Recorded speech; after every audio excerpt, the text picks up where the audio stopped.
este primer ciclo Cineforo año 2024, que el Instituto Peruano de Inteligencia Artificial y Ciudadanía Digital realiza con la Red Iberoamericana de Cine y Derecho. Para nosotros es todo un honor y todo un privilegio este maravilloso trabajo que llevamos los cineforos mes a mes, la presentación de los libros de la serie Cine y Derecho, de todo ese trabajo maravilloso que ha realizado desde hace 20 años el doctor José Ramón Narváez Hernández, desde el hermano país de México, el doctor Eddie Chávez Huanca, de acá de Lima, Perú, y todos los que integran la Red Iberoamericana de Cine y Derecho. Para nosotros es un honor y es un privilegio. El día de hoy vamos a realizar un análisis jurídico y desde los diferentes campos de formación profesional de los ponentes que nos acompañan el día de hoy. Película 2001, Odisea del Espacio, del año 1968. Un clásico que se adelantó a su tiempo. Tiene usted la palabra, doctora María Beatriz Cerdán Flores. Bien, muchísimas gracias, doctor Daniel Malpartida Victorio. Bien, estamos justamente conversando sobre Odisea del Espacio del año 1968, que es una película de ciencia ficción dirigida por Stanley Kubrick. Está inspirada en un cuento del escritor Arthur Clarke, que se llama El Centinela, ¿no? Esta película es una película apasionante, calificada como una obra maestra por aquellos conocedores de cine, bueno, por un sector, un gran sector. eh, Narra pues el viaje a través de diferentes periodos de la historia de la humanidad, desde su origen más primitivo, representado por la forma más inicial de nosotros, que fue el origen primitivo, ¿no? Hasta llegar de una manera evolutiva a la presencia de la inteligencia artificial y el avance tecnológico. Eh, Esta fascinante película sigue generando opiniones enfrentadas, ¿no? Dentro de la trama nosotros podemos ver el amanecer del hombre como tal, ¿no? Pasando de su origen primitivo o de bestia hacia una era de viaje lunar, para posteriormente transitar hacia un escenario de una misión a Júpiter y luego algo que podríamos denominar el viaje al infinito, el viaje a eso que es desconocido. En el amanecer del hombre, los albores del homínido se aprecian en la película. Las especies cohabitan de forma pacífica, aparecen grupos de homínidos que generan conflictos y entonces hay un grupo de homínidos que tiene la supremacía. Definitivamente hay un hecho ahí relevante, que es el descubrimiento de una herramienta que les permite ser, digamos, el grupo de homínidos que va a sobreponerse sobre o dominar sobre los otros homínidos. Y esto es aprender a utilizar un hueso, o sea, la técnica que vendría a ser pues esto, utilizar una arma, ¿no? Para poder reducir al oponente. Esto luego se enlaza magistralmente con el viaje lunar, porque el hueso lanzado por el primate en la película produce una especie como de elipse 4 millones de años y da paso a una nueva nave que maneja por el espacio más o menos en el año 1999, ¿no? Y en él viaja un científico que es Heywood Floyd, que se ha quedado dormido mientras ve una película. Entonces, este científico se reúne, Floyd se reúne respecto de sus pares para poder conversar sobre un monolito que apareció en algún momento al inicio de la película junto al grupo de primates y que les causa una gran conmoción.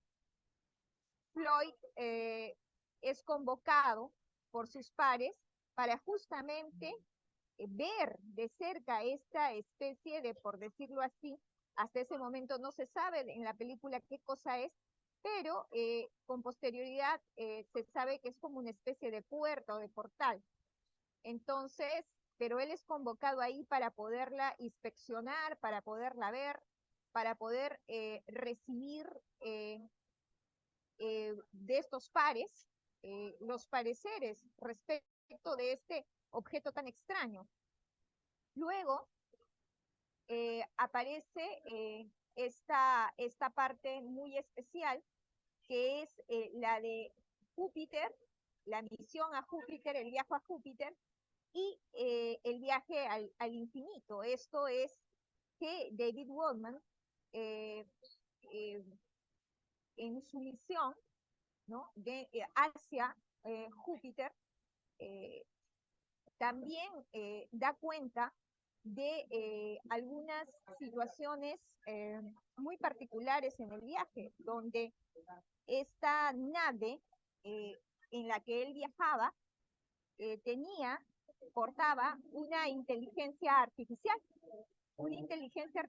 que la denominamos así ahora, pero que en esta trama, en este momento de la película, es una supercomputadora que tiene un margen de error cero y comienza a hacer algunos fallos tales que llama mucho la atención, ¿no? De el tripulante Waldman.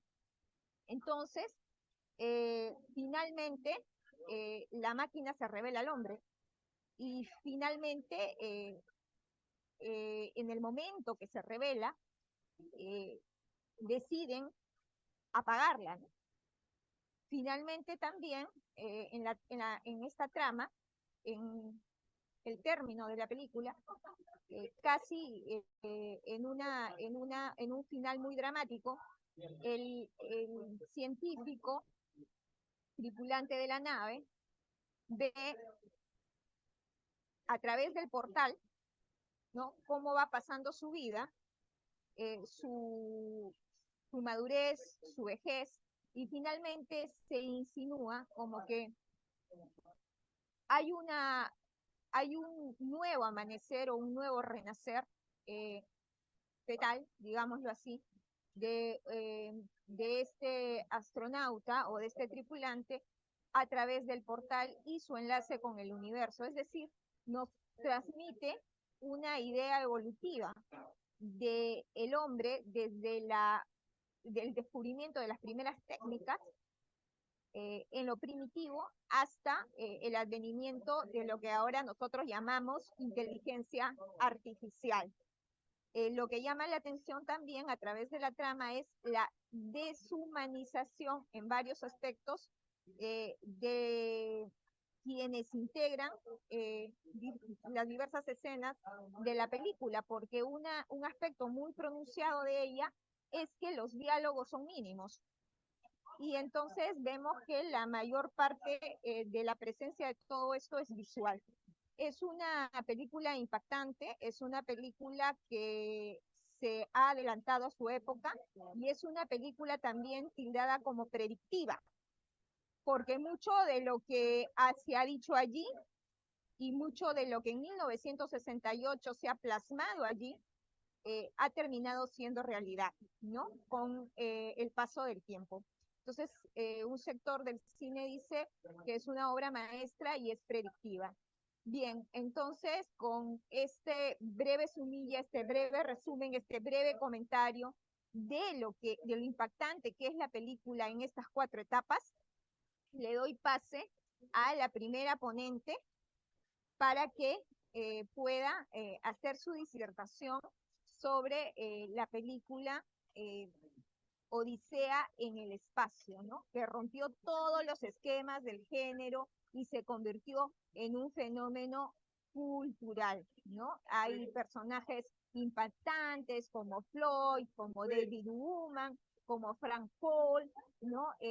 La emblemática Discovery 1, que es la nave en la que ellos, en la que viaja Woodman, la computadora que se denominaba HAL 9000, que era infalible, no podía soportar error porque era justamente una computadora muy precisa, que jamás había leído un error.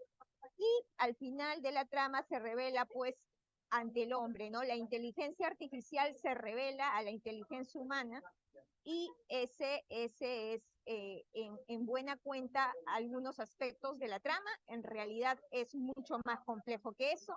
Les invito a ver la película porque cada quien puede generar una síntesis de ella a partir de lo impactante que puede haber sido para ella en el momento que lo vio, ¿no? En realidad, esto es una breve sumilla de los aspectos más resaltantes de la película. Seguramente ustedes podrán acceder en web a otro tipo de resúmenes, pero lo que hemos querido aquí resaltar es justamente ese anclaje con la inteligencia artificial a través de estas 4 etapas que se narran en la película, que son muy, muy marcadas. Adelante, doctor, le doy pase a usted para que pueda presentar a la primera ponente.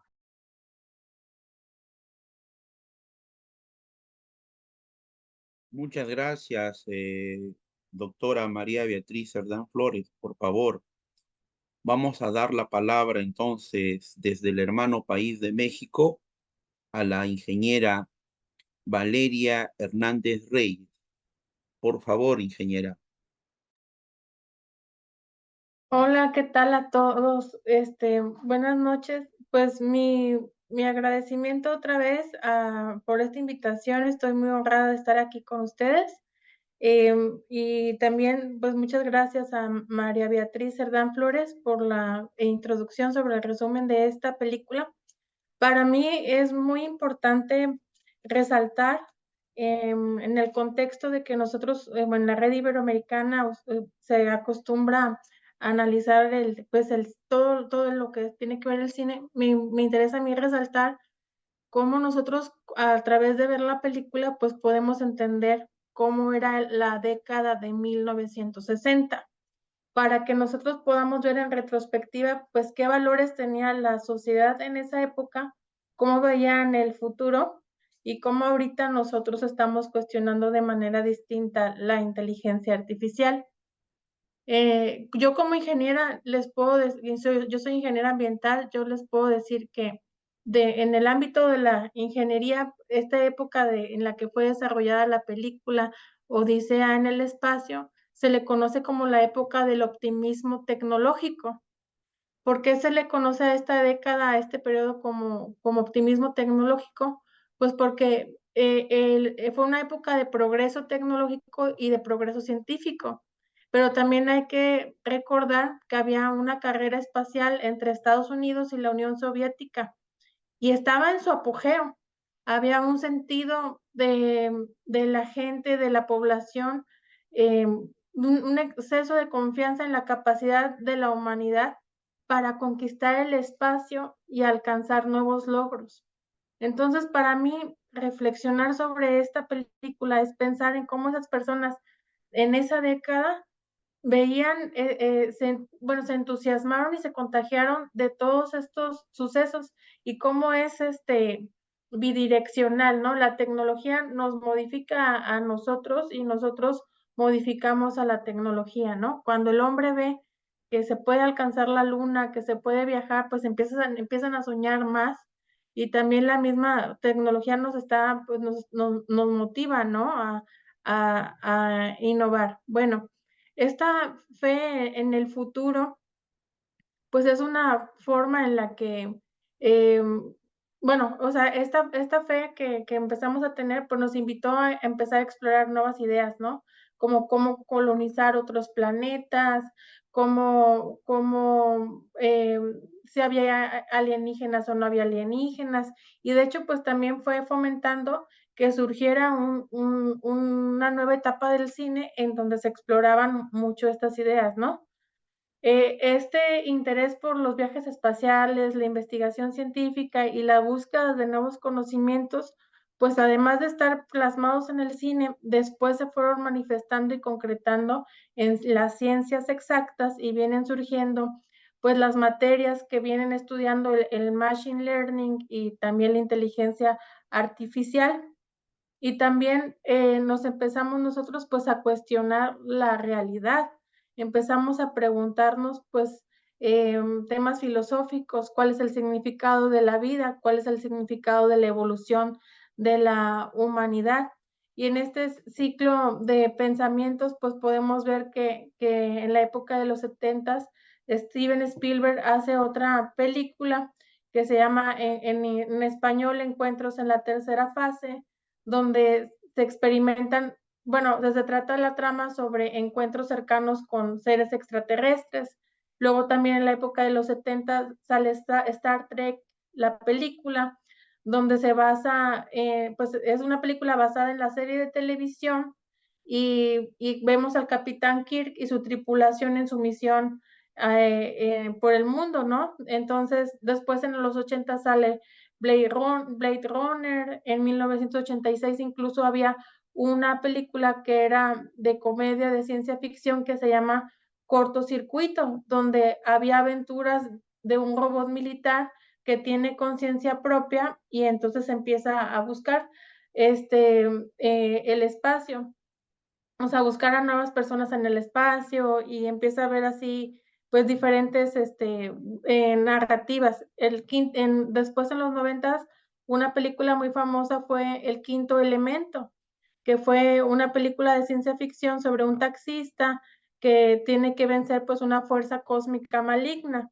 Y así nos podemos ir, resaltando las nuevas películas como Wall-E, cuando en el 2008 sale esta película y es un robot donde ya hay un futuro de la Tierra como una tierra deshabitada. Entonces, por ejemplo, esto era lo que quería llegar. En 1960 nosotros somos muy optimistas sobre la tecnología, pero llegamos al 2008 cuando el cine ya empieza a mostrarnos narrativas donde la inteligencia artificial o el uso abusivo de la tecnología al final acabó destruyendo la tierra, el hábitat y la humanidad, y nos hace cuestionarnos, entonces, llegamos a esta era donde nosotros nos preguntamos más preguntas sobre la ética, ¿no? O sea, nos estamos cuestionando si es bueno o no y cómo todo esto puede impactar en en la ética, en la ciudadanía digital y en la toma de decisiones. Entonces, para mí es muy relevante esta película porque podemos ver los valores de la época de los 60 y ahorita tener más conciencia en el momento en que nosotros empezamos a entender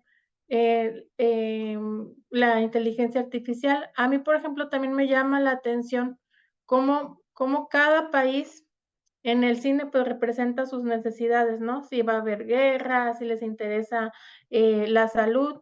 Y hay diferencias actualmente en cómo se aplica la inteligencia artificial en cada país. Por ejemplo, en México, que es un país donde apenas está desarrollando la democracia, pues a lo mejor el interés de nosotros es que la inteligencia artificial pues nos ayude a crear elecciones más limpias, ¿no? Que, que, que le den más equidad a la contienda y más seguridad a la población sobre los candidatos que participan en una contienda.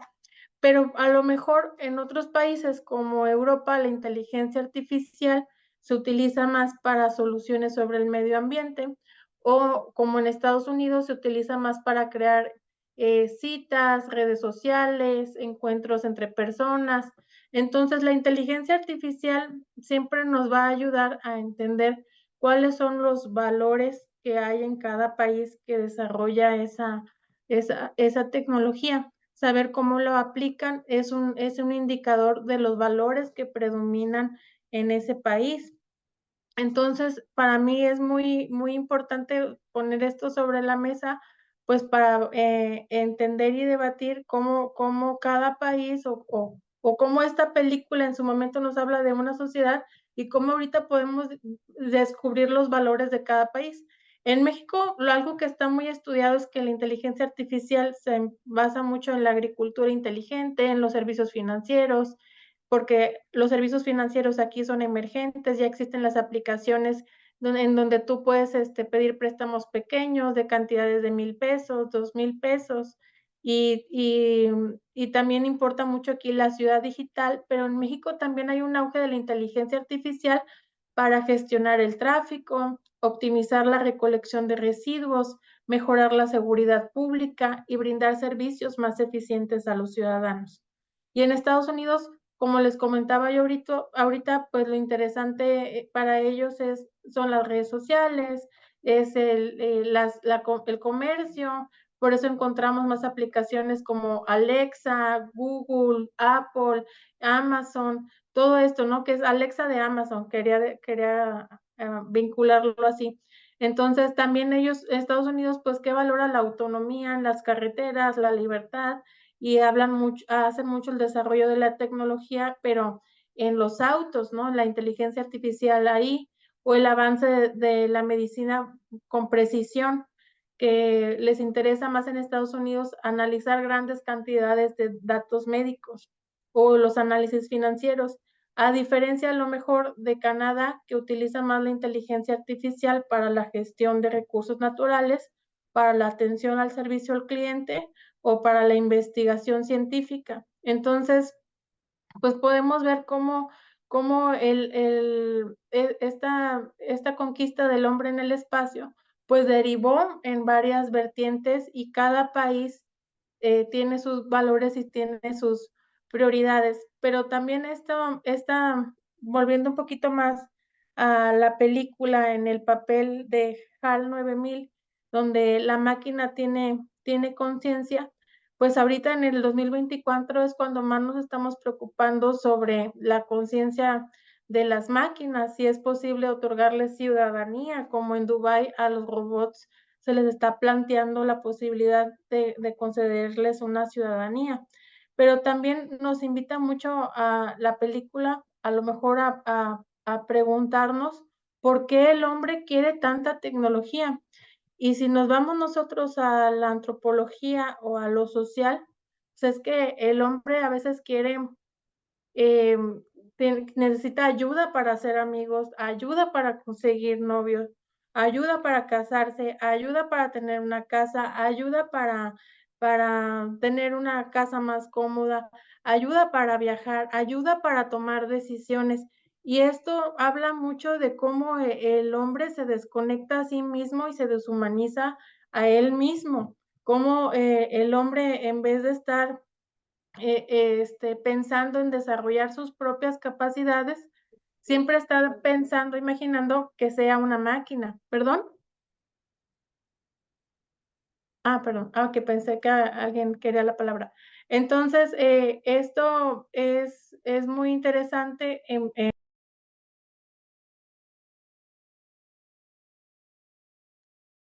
Ingeniera Valeria, ingeniera, se ha apagado su micrófono, el ah, micrófono, su micrófono, ingeniera. perdón. Perdón. ¿Puedo continuar? O sea, ¿sí tengo todavía tiempo o ya se me acabó? Continúe, ingeniera, continúe, por favor. Okey, gracias. Sí, entonces, bueno, yo lo que quería resaltar sobre esta película era eso, ¿no? Cómo nosotros, a lo que nos ha motivado a que esto avance, pues, a veces han sido las inseguridades del ser humano y lo que el ser humano no quiere enfrentar por sí mismo. Pero hay filósofos, psicólogos, ya que ahorita se están involucrando en este tema, y esa es la diferencia también con los años 60, que antes la inteligencia artificial era un asunto nada más de ingeniería y ahorita ya es algo multidisciplinar y se necesita la ayuda de los psicólogos, necesita la ayuda de antropólogos, sociólogos para entender cuáles serían los efectos nocivos del uso excesivo de la inteligencia artificial, hasta qué punto estamos nosotros tenemos la disposición de cederle a la máquina nuestras decisiones.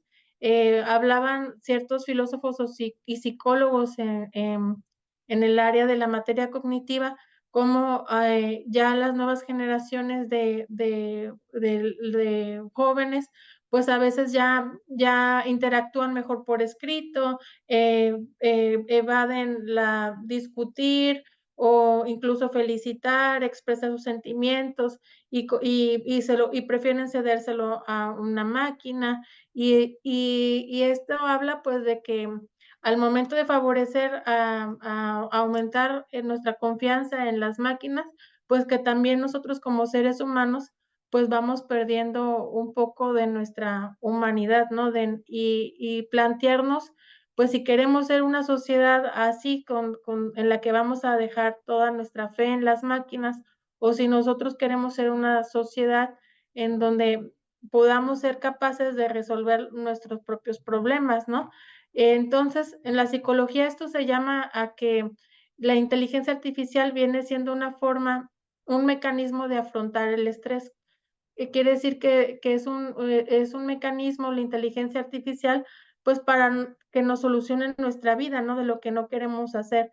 Pero yo pienso que a lo mejor una solución holística, pues vendría siendo que se utilice la tecnología de manera moderada, pero que nosotros podamos ser capaz de controlar nuestras propias insatisfacciones, el propio estrés y poner atención al autocuidado, la conexión social, la actividad física y prácticas saludables que no nos hagan dependientes necesariamente de la tecnología. Entonces, se me hace relevante, pues, este espacio de inteligencia artificial, porque nosotros podemos adquirir mayor conciencia sobre el uso de la inteligencia artificial. El bienestar emocional y mental, pues, van de la mano de las decisiones que nosotros tomemos sobre la inteligencia artificial, y esto, pues, nos lleva también a pensar en la gobernanza, ¿no? Si ya vamos a estar tan afectados por la inteligencia artificial, pues, ¿qué tipo de ciudadanos debemos ser? Y lo más importante es que nosotros empezamos a pensar en que, pues, que, o sea, a tener nuestro propio criterio y sobre todo entender que el determinismo tecnológico, es decir, que nosotros pensemos que nada más la tecnología es la única fuerza que va a determinar el desarrollo social y cultural, pues es cuestionarnos si esto es cierto, ¿no? Como en su momento se consideraba que la biología, cuando estaba Darwin con sus estudios, se hablaba del determinismo biológico, porque pensábamos que estábamos condicionados por nuestra biología. Y en su momento también las teorías deterministas psicológicas que decían que si ya habías nacido con una tipo de corteza prefrontal, que tú ya estabas condicionado a lo mejor a ser criminal. Entonces, nosotros estamos viendo pues una etapa en la que se cree todavía en el determinismo tecnológico, que ya pasamos del optimismo tecnológico, pero necesitamos, estamos ahorita en el 2024 tratando de aplicar la ética y ya hay nuevos filósofos que hablan sobre la ética de los algoritmos. Y esto es importante porque en la democracia puede utilizarse la inteligencia artificial de manera abusiva para obtener datos personales, para hacer una hipervigilancia de la ciudadanía y para controlarnos. Mientras nosotros seamos críticos sobre la tecnología y qué fue lo que originó el avance excesivo, pues podemos estar conscientes de que tenemos que desarrollar también nuestras habilidades emocionales y sociales. Sería todo. Ingeniera Valeria Hernández Reyes, desde el hermano país de México y parte de la Red Iberoamericana de Cine y Derecho. Muchas gracias, ingeniera. Muchas gracias. Voy a dar pase a la doctora María Beatriz Hernán Flores. ¿Tiene usted la palabra, doctora? Muchísimas gracias, doctor Daniel Malpartida Victorio. En efecto, ¿no? Todos los tópicos que ha dicho la ingeniera ambientalista, eh, que hoy tenemos el gusto de poder coincidir en el panel, son muy ciertos, ¿no? Y hay que resaltar que también ha hecho un anclaje en lo que vendría a ser el tema ético, ¿no? En realidad, el determinismo tecnológico es un constante pensar en la actualidad. Cierto es. Bueno, desde mi campo, el derecho y la filosofía, ¿no? Yo voy a hacer un comentario primero en el anclaje legal. Eh, en realidad la película comienza en el origen primitivo, ¿no? En el origen primitivo del hombre. Y cómo a través de la técnica él logra, pues, la dominación de su entorno. Y el entorno es el medio que lo rodea y definitivamente el grupo de homínidos que se enfrenta, esto es muy simbólico, nos lleva a pensar en la dominación, ¿no? En la dominación que definitivamente se plasma en ese momento en una situación específicamente física, pero que luego la dominación a través de la evolución histórica se ha presentado bajo otros factores. Hablamos ahora, y ya hace muchísimas décadas, muchísimos siglos, de la dominación económica, hablamos ahora de la dominación de lo tecnológico, hablamos de que el poder ya no lo tienen, digamos, ya no es político, sino los poderes son los que vienen de estos grupos que desarrollan tecnologías. Entonces, ese huesito que vemos en el homínido en la primera escena, ese instrumento, esa herramienta que finalmente da paso a la técnica, se ha, a través de la evolución, convertido en muchas otras cosas. Y ello ha traído un impacto evidente en la actividad humana, y el derecho regula la actividad humana.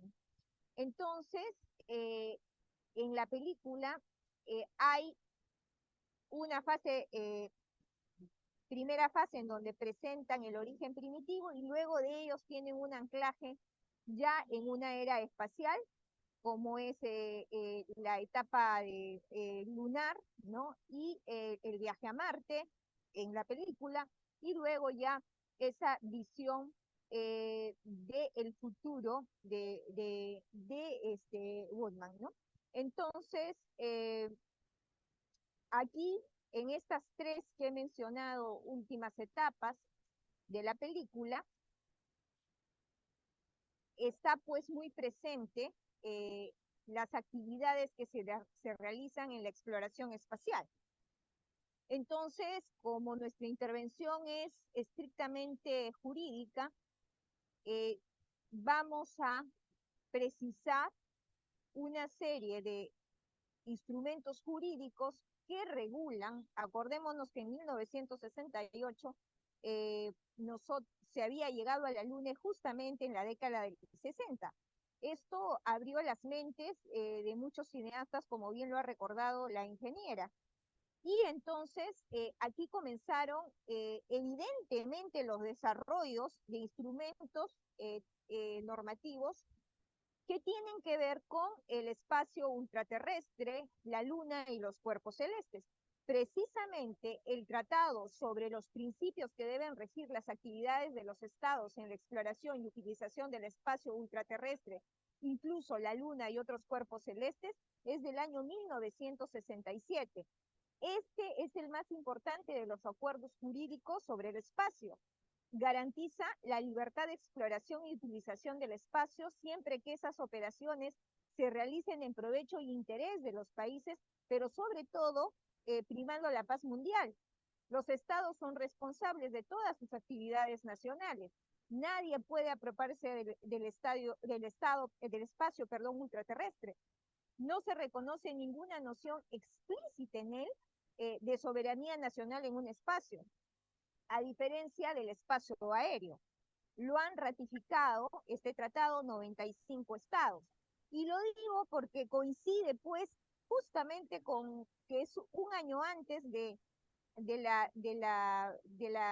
lanzamiento de Odisea en el espacio, pero además porque varios de los aspectos normativos que pudiéramos inferir de la película podrían devenir de justamente el derecho que debería regular en la utilización del espacio ultraterrestre. Están hablando de un viaje a Marte, están hablando de el planeta Tierra, están hablando de la Luna, están hablando de estaciones espaciales, están hablando de eh, un asesinato, ¿no? Por decirlo así, por decirlo menos, de una inteligencia artificial, y es que vamos a ponerle ese nomen, ¿no? Eh, eh, la inteligencia artificial expulsa a uno de los tripulantes con los comandos propios de la tecnología para que éste quede orbitando, ¿no? Prácticamente aniquilándolo, muriendo, ¿no? Y su compañero no lo puede rescatar. Entonces es evidente que él muere, ¿no? Entonces, en este caso, yo he dicho la palabra asesinato porque cuando yo comentaba con personas que no están versadas en derecho, ellos utilizaban esa palabra, ¿no? Asesinó, la inteligencia artificial asesina finalmente al tripulante, pero nosotros no podemos decir eso. Lo que hay ahí es un accidente que ha sido provocado y que evidentemente fue con consecuencia de muerte, ¿no? Entonces, definitivamente, este computador allí lanza al espacio el cuerpo del astronauta. Pero acá hay una cosa curiosa. ¿Qué hubiera pasado si una nave o este cuerpo hubiera pasado próximo a una estación? Eh, a algún lugar en donde pudiera haber otros astronautas que estuvieran cerca, anclados. Bien, hay un convenio sobre el salvamento y la devolución de astronautas y la restitución de objetos lanzados al espacio ultraterrestre. Es una primera ley humanitaria en favor de los astronautas. Este convenio impone a todos los estados la obligación de socorrer a los que se encuentren en peligro y lo han ratificado 85 estados. Yo me puse a pensar, ¿qué pasó con el astronauta que andaba flotando por ahí en el espacio? ¿Qué podría haber pasado? De ser, nos estamos poniendo en la idea de que tal vez pudiera haber una base espacial cerca o pudiera haber otra nave cerca. eh, Vamos a ponernos a conjeturar. Entonces, en ese escenario, estarían bajo un instrumento normativo obligados a prestar socorro, porque básicamente funciona el espacio ultraterrestre con los principios humanitarios que rige para todo el derecho que tiene que ver con el transporte, ¿no? Entonces, definitivamente este convenio sobre el salvamento y la devolución de astronautas y la restitución de objetos lanzados al espacio ultraterrestre del año 1968, justamente es inspirándose en la primera ley humanitaria en favor de los astronautas. Yo lo quería hacer notar porque este aspecto de las normas que rigen el espacio ultraterrestre son poco conocidas y tranquilamente se pueden aplicar de una manera, bueno, alegórica a algunas escenas de la película. También tenemos el convenio sobre la responsabilidad internacional por daños causados por objetos espaciales en 1972, se suscribe ello. Surgió pues ante los problemas de los desechos espaciales. Este convenio declara a los estados responsables de los daños causados por objetos espaciales en la Tierra y en el espacio. En general es considerado un hito esencial en la solución de diferencias, pero hoy día es necesario precisar sus términos, sobre todo debido al ámbito de las actividades comerciales de las empresas privadas en el espacio. Por ejemplo, Elon Musk lanza sus cohetes y lógicamente va a generar desechos en el espacio. tenemos aquí un ingeniero ambientalista, por ejemplo.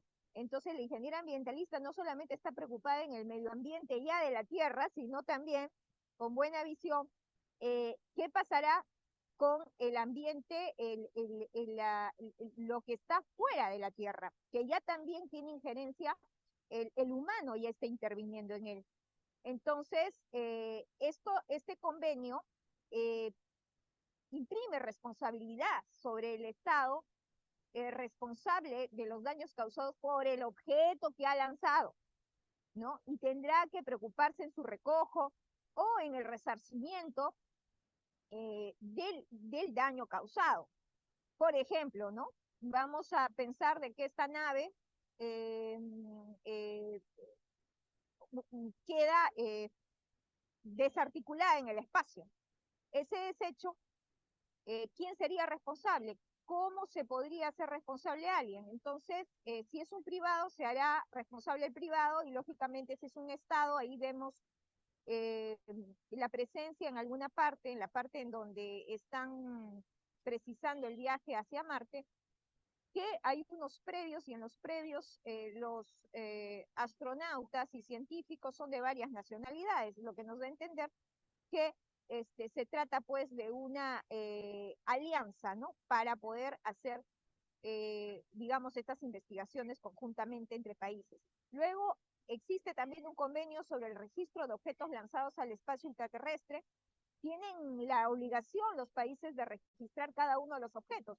Claro, alguien podría decir, bueno, se lanza la nave A y finalmente, como en la película se ve, eh, que se lanza la nave con tripulantes, con la inteligencia artificial, y finalmente, si esa nave se desintegra en el espacio, ¿cómo es que se identifica cuál es la responsabilidad jurídica? Bueno, ¿cómo podemos individualizarla? Hay un convenio sobre el registro de objetos lanzados al espacio intraterrestre. Los estados tienen la obligación de registrar cada objeto y con mayor razón las naves que se lanzan al espacio ultraterrestre. Los 40 estados han ratificado este texto y han señalado que obviamente las naves que lanzan tienen un registro, pero también se han sincerado cifras de más de 5.000 objetos lanzados al espacio ultraterrestre entre desechos espaciales y satélites, ¿no? Y finalmente, un acuerdo muy interesante, que es el acuerdo que debe regir las actividades de los estados en la Luna y otros cuerpos celestes, del año 1979, que también puede eh, aplicarse, ¿no? En las distintas etapas alegóricas que tiene en la película, la impactante película que hoy comentamos. Este acuerdo ha sido concebido para garantizar sobre una base equitativa la explotación ordenada y sin riesgos de los recursos naturales de la Luna, que podría ser de los recursos naturales que podrían descubrirse en el futuro en Marte, sí, seguramente será materia de otro acuerdo, pero en este caso es de la Luna, ¿no? Este acuerdo ha sido un fracaso en el plano político porque pocos estados lo han suscribido. ¿Y cuál era, o suscrito? ¿Y cuál es la razón? La razón es de que eh, se quería, mediante este acuerdo, que los suscritos reconozcan como patrimonio común de la humanidad a la Luna. Entonces, en realidad, hay mucho por disertar sobre lo que viene a ser el derecho en su punto de contacto con el espacio ultraterrestre. Yo he citado 5 convenios que existen, que rigen, que son vigentes y que pueden aplicarse a la materia de las distintas aspectos que hemos visto en las partes pertinentes de la película que hoy estamos comentando. No sin antes precisar que hay otros temas relevantes, como por ejemplo este accidente provocado por la inteligencia artificial a uno de los tripulantes de la nave. Asimismo, la manera como se incumplen los protocolos internos a través de determinados tripulantes de la nave y lógicamente nos da una idea también de la forma en cómo se puede regular internamente una estación espacial y las implicancias que pudieran tener jurídicamente estos hechos, ¿no? Porque este astronauta queda flotando en el espacio con pérdida de vida humana. Esta aparente inteligencia artificial ha sido programada por alguien, aunque se insinúa que esta inteligencia artificial logra tomar decisiones, digamos, por sí misma. ¿Quién sería la responsable o el responsable de la sucesiva muerte por estar abandonado en el espacio ultraterrestre, este astronauta?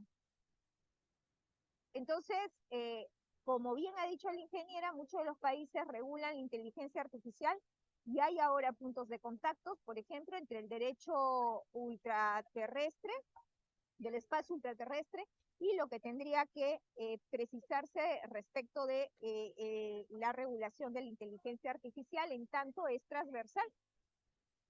Bien, estos serían mis comentarios. La película es impactante, realmente predictiva, es del año 1968 y definitivamente en los pasajes más importantes de la película podemos vernos reflejados en nuestra evolución a través de lo que ha sido la década del 60 en adelante.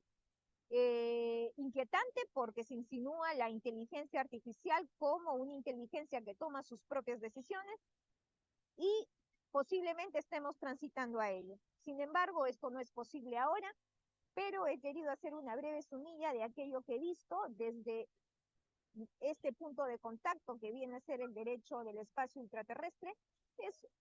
Son instrumentos normativos pocos conocidos, pero ustedes pueden en la página de Naciones Unidas encontrar un interesante compendio sobre estas normativas que explican no solamente el tratado, sino que además con importantes acotaciones nos dan mayores alcances sobre el particular y la mente los va a obligar definitivamente a través de la revisión y de disfrutar nuevamente Odisea en el espacio, para todos aquellos que somos amantes de las películas y del derecho, a aplicar, luego de haber leído este cuerpo normativo en varios aspectos de la película, nos va a llevar a enlazar esa idea de la aplicación de estas normas, ¿no? Entonces, les agradezco muchísimo y le doy el pase al doctor Daniel Malpartida Victoria.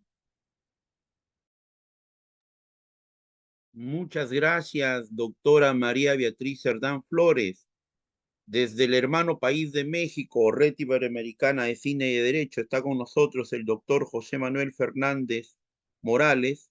Asimismo, está con nosotros desde el hermano país de México, también fundador de la Red Iberoamericana de Cine y Derecho, y quien tiene la palabra, doctor José Ramón Narváez Hernández. ¿Tiene usted la palabra, maestro? Gracias, querido Daniel, gracias al Instituto Peruano de Inteligencia Artificial.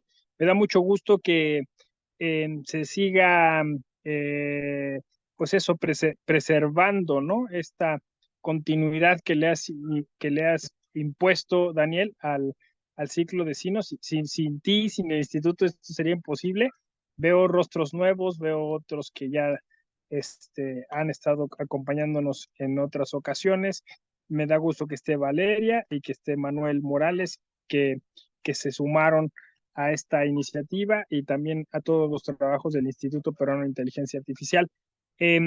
Obviamente tenía que estar esta película en la lista. Es una película fundamental en muchos aspectos, quizá una de las más grandes obras de la cinematografía mundial.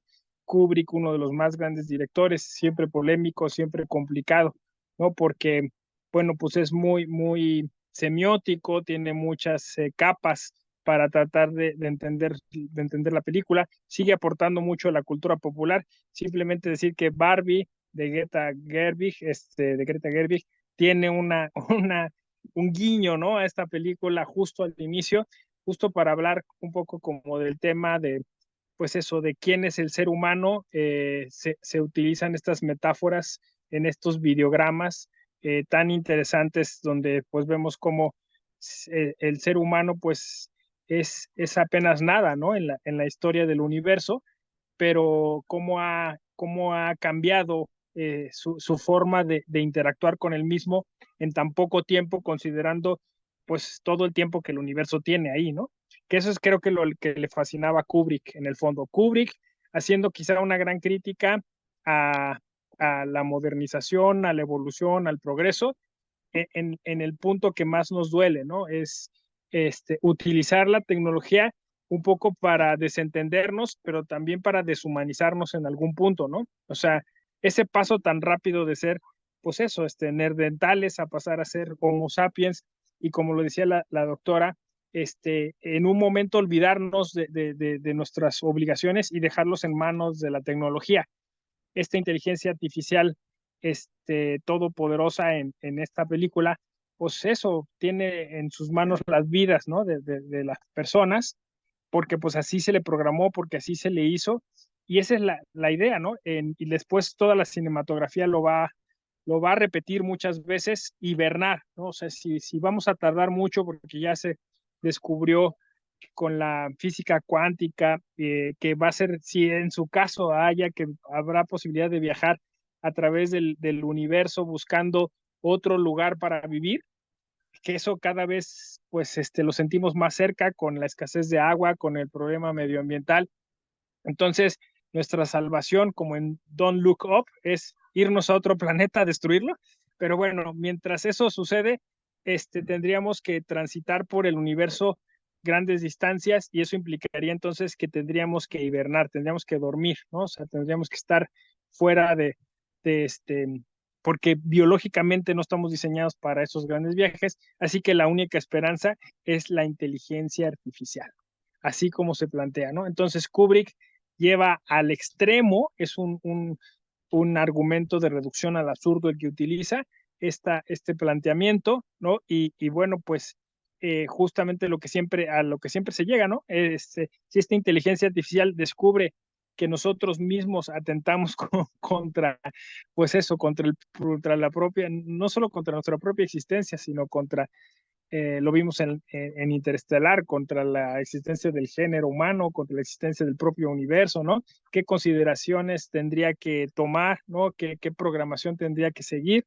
Esto es muy bien peculiar y curioso, y se ha vuelto icónico esta inteligencia artificial de Odisea en el espacio.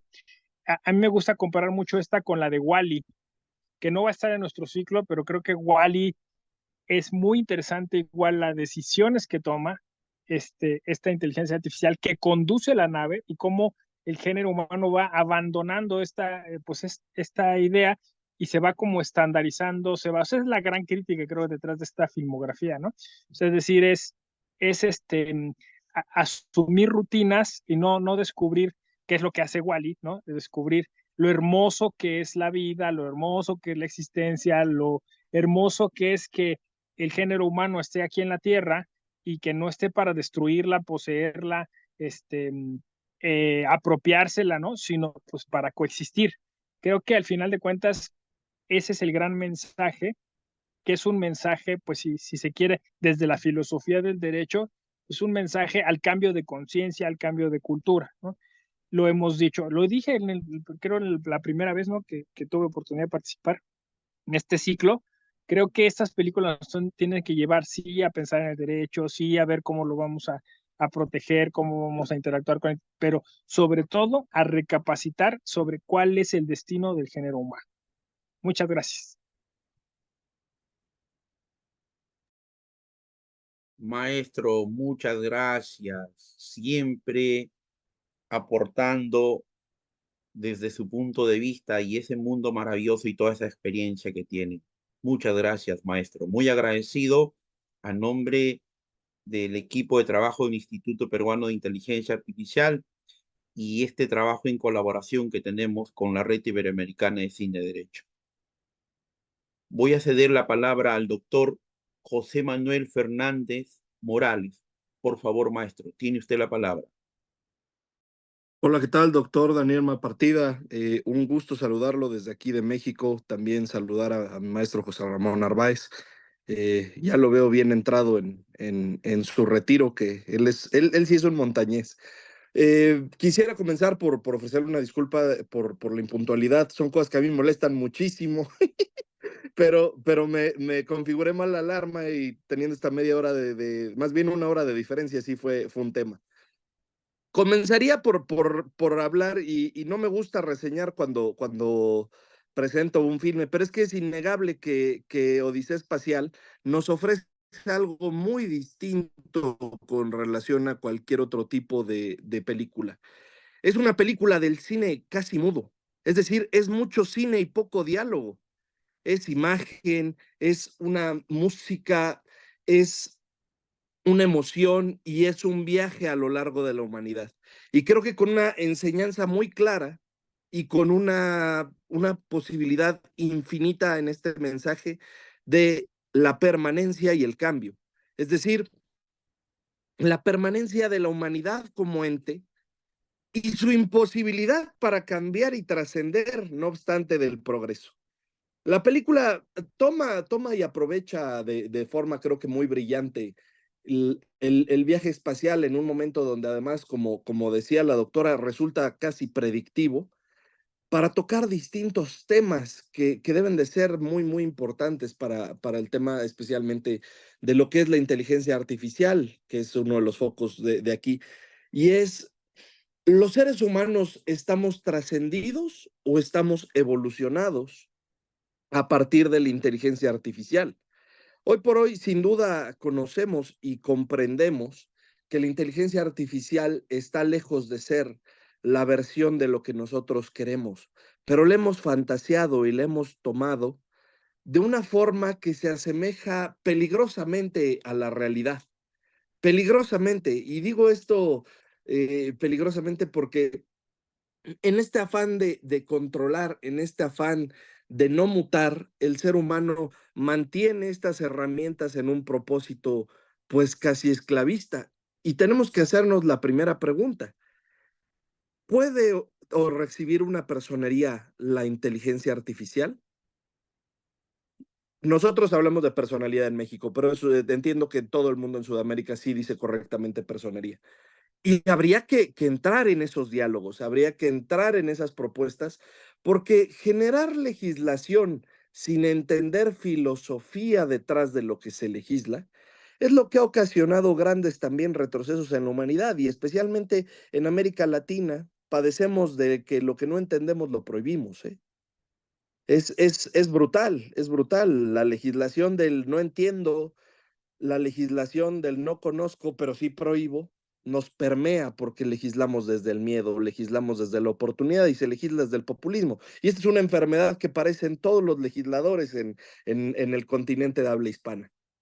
Entonces, yo quiero entrar con un tema muy concreto a partir de la película, y es, ¿dónde está el derecho sí, veo aquí que dice, legislamos desde la ignorancia. Sí, pero es que es una ignorancia que no es curiosa. Es decir, todos podemos asumirnos ignorantes, pero a partir de nuestra ignorancia, proponer, conocer, entrar en las otredades. ¿Y podemos construir o no otredades desde lo que es la inteligencia artificial? Yo creo que sí. Vamos para allá. No en este momento. Pero la película nos ofrece un debate ético importantísimo.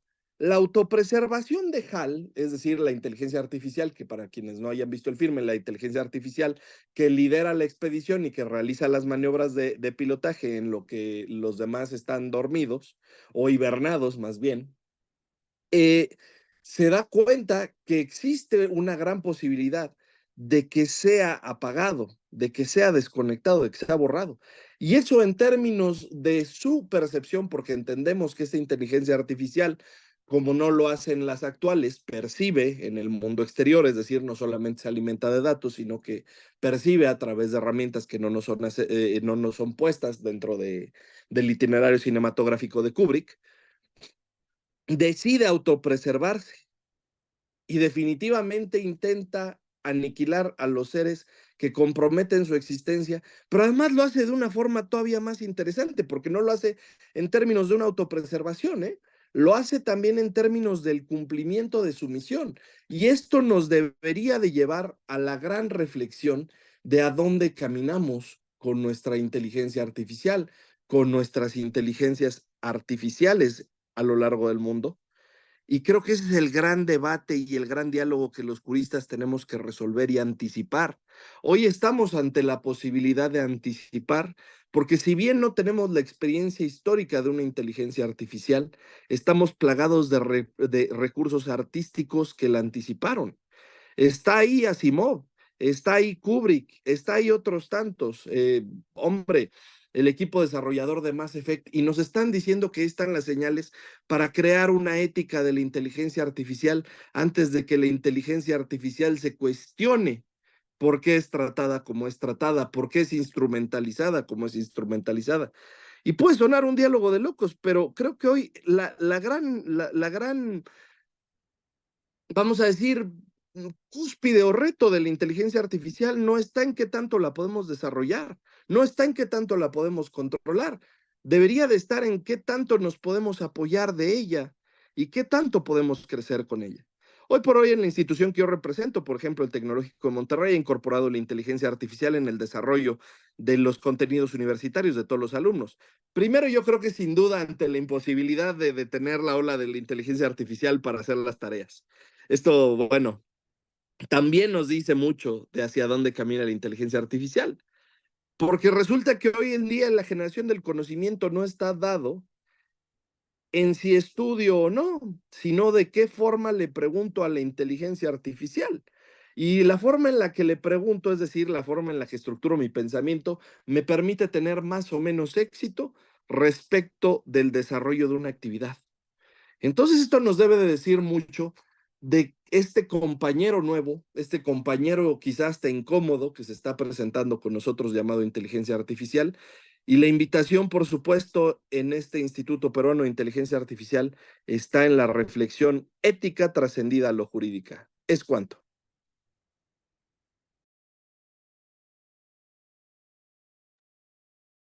Doctor Manuel, muchas gracias, maestro, por su participación. Nos deja a todos los que posteriormente van a visualizar el video, todos los que participan, mucha madera por seguir investigando, volver a ver la película y seguir documentándonos todo alrededor desde diferentes enfoques, desde diferentes perspectivas. Recordarles a los que nos están acompañando que este es uno de los proyectos que tiene el Instituto Peruano de Inteligencia Artificial y Ciudadanía Digital. El año pasado tuvimos uno solo. Este año tenemos 8 proyectos total. El trabajo anual de todo lo que venimos haciendo aquí con la doctora María Beatriz Hernán Flores, el equipo de trabajo, colaboradores en el Perú y en el extranjero, van a ser certificadas por 400 horas. Por eso que acompañamos seminarios internacionales, cines, foros, presentación de libros. Los que desean pertenecer a uno de los grupos de WhatsApp de los diferentes proyectos, ustedes nos encuentran en YouTube como Instituto Peruano de Inteligencia Artificial y Ciudadanía Digital está abreviado, Instituto Peruano de Inteligencia Artificial ICD, Ciudadanía Digital abreviado. O mi número de celular por los grupos de WhatsApp que yo trabajo, 934-721-336. 934-721-336. Pueden agregarme, les autorizo, sobre las políticas de protección de datos personales. Exclusivamente nuestro trabajo es académico, intelectual, los foros, el tema de los seminarios internacionales y la presentación de libros. Voy a ceder la palabra al doctor desde el hermano país de Ecuador, Quito, al doctor Sebastián Vladimir Aldaz Piedra. Tiene la palabra, maestro. Muchas gracias por el uso de la voz, Es un honor para mí estar aquí esta noche reunidos. Ah, he aprendido mucho de los ponentes, he aprendido mucho de la doctora Beatriz. Creo que la vara me queda muy alta y pues al respecto lo que yo tenga para decir solamente son pequeñeces o boberías, como diría uno de mis clientes. Bien, hay tantas formas de abordar el tema, pero trataré de hacerlo lo más breve para que no hacerle tan cansado. En la Biblia, en Juan 1:1, se lee en arjé, en jologos, que jologos, en prostón, theón, que teos, en jologos. En el principio era la palabra y la palabra estaba con Dios y Dios era la palabra. ¿Y por qué les hago recuento de esta frase? Porque la película empieza con unos 2 minutos de pantalla en negro. Kubrick hace referencia a la nada. Y luego nos dice, ¿no? En el principio de la palabra, pero la palabra es logos. ¿Y de dónde parte la creación? De logos. Y luego tenemos ya nuestra primera estancia de la película que habla del amanecer del ser humano. ¿Y cómo fue nuestro amanecer? Fue en algún primate de hace más de 4 millones de años.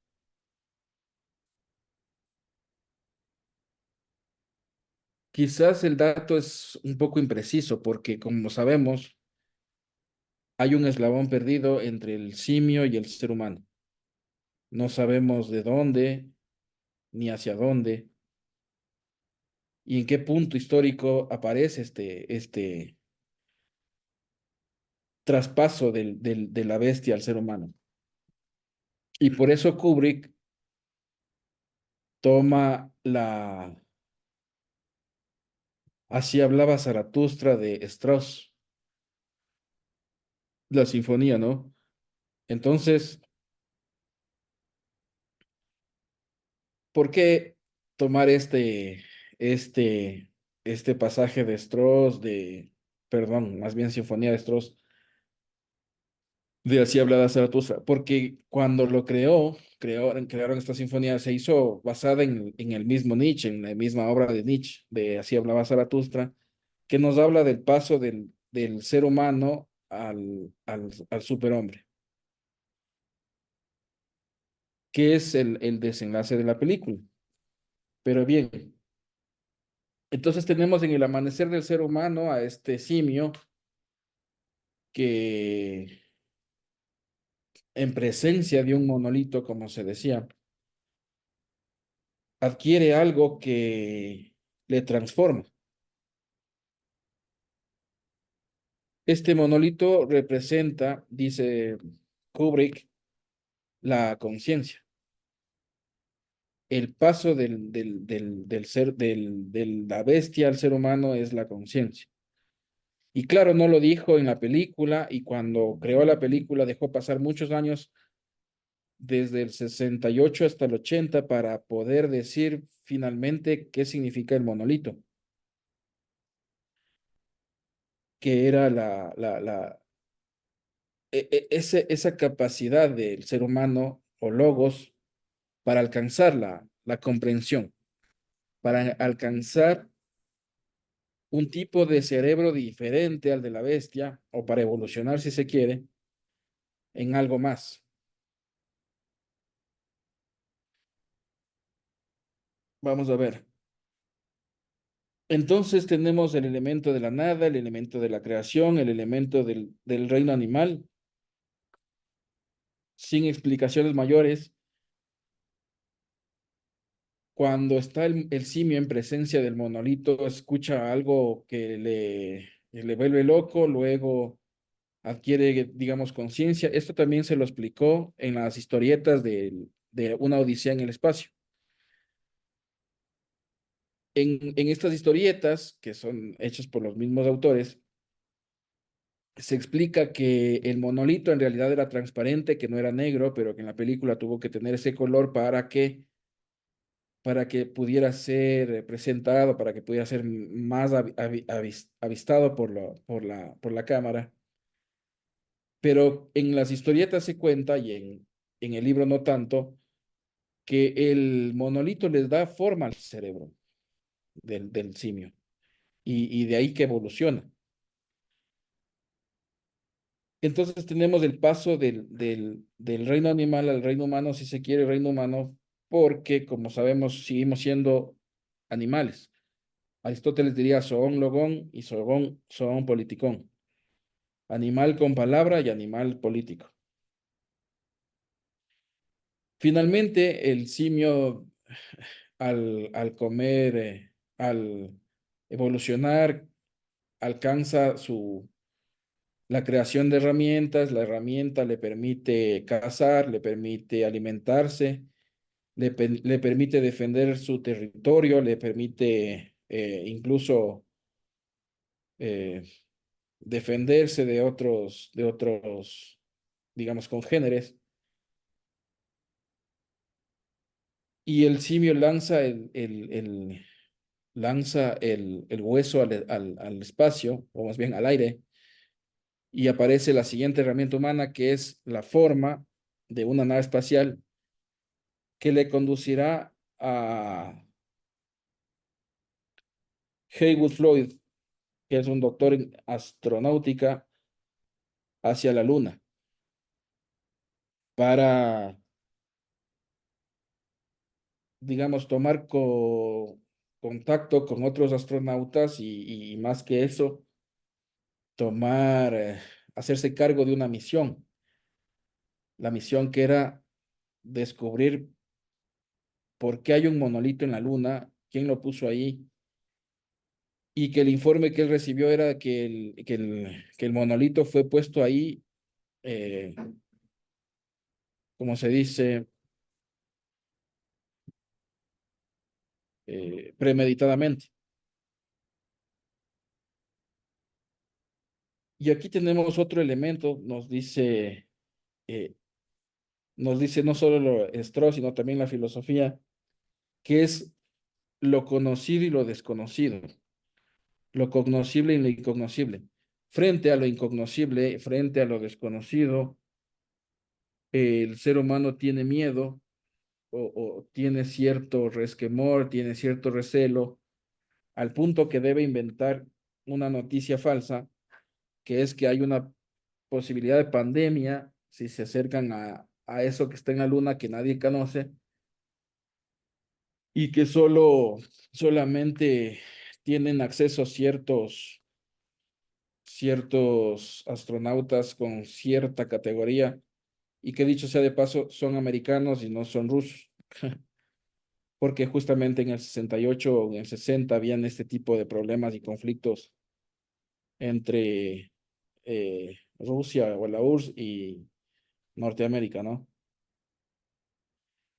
Pero, ¿qué más nos dice la película?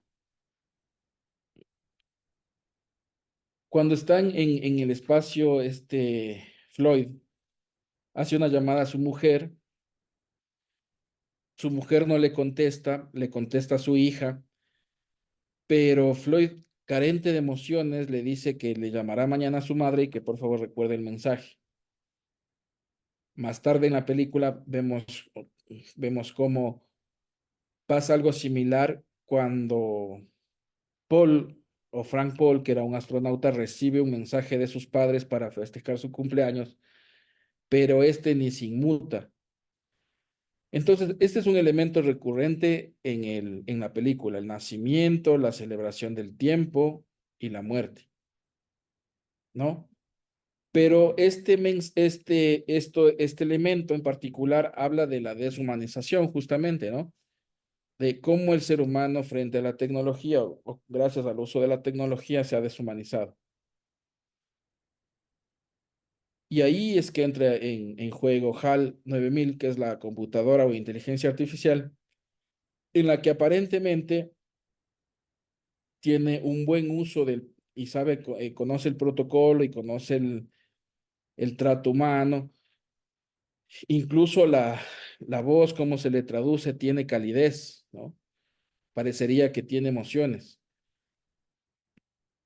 Recuerdo cuando a mi padre le presenté una inteligencia artificial que le instalé en el teléfono y él eh, con un sesgo, claro, cayó en una falacia que es pensar en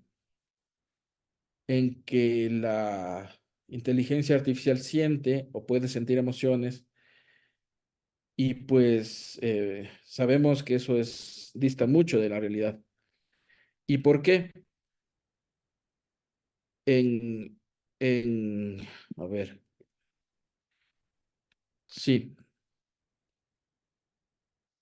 permítanme, ya. El reconocido psicólogo y premio Nobel de Economía Daniel Kahneman nos reveló que existen dos sistemas de pensamientos que dirigen la forma en que pensamos. El sistema 1 es el rápido, es el emocional, el intuitivo, y el sistema 2, que es el lento, el racional y el lógico. Los seres humanos tenemos estos dos sistemas de pensamiento, el rápido y el lento. Cuando a HAL 9000 le programan para que ejecute una misión, todas las inteligencias artificiales usan la lógica, usan el sistema de pensamiento 2 y no el uno. Y eso hizo que HAL 9000 se llene de errores en su procesamiento de información y al generar errores terminó fallando al punto que tuvo que ser desconectada para poder completar su misión. Entonces, gracias a que el ser humano sí tiene un sistema de pensamiento 1 y sistema de pensamiento 2,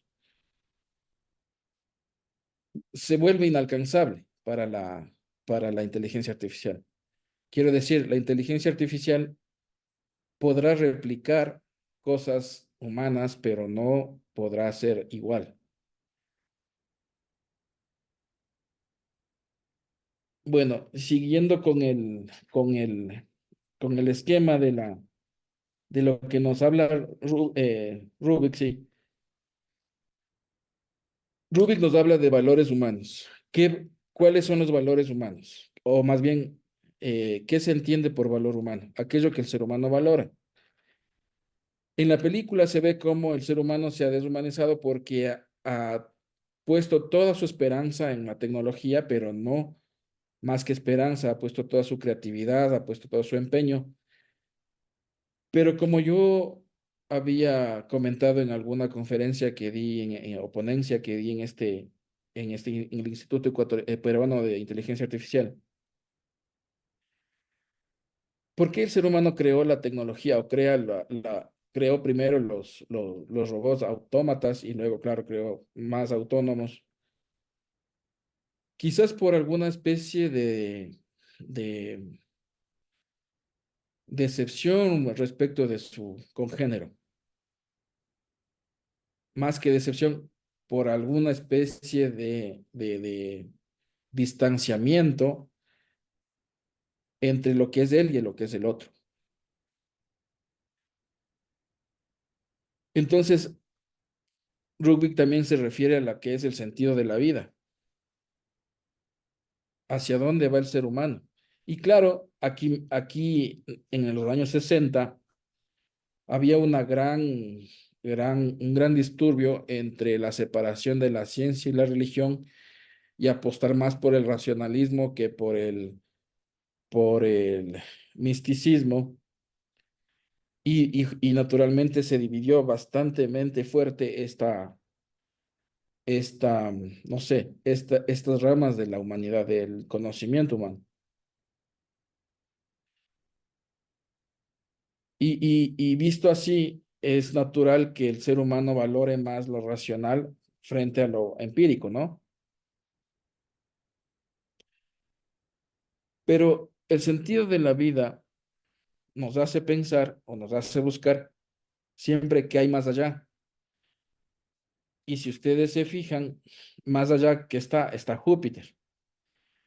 Y finalmente hay algo más allá también en la película, ¿no? Que es lo que está fuera del sistema solar.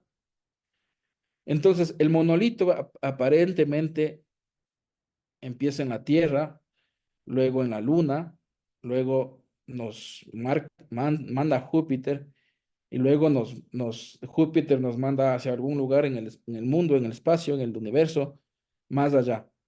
Entonces, ¿pero qué es el monolito y qué hace el monolito? El monolito es el hilo conductor de la historia de una odisea en el espacio.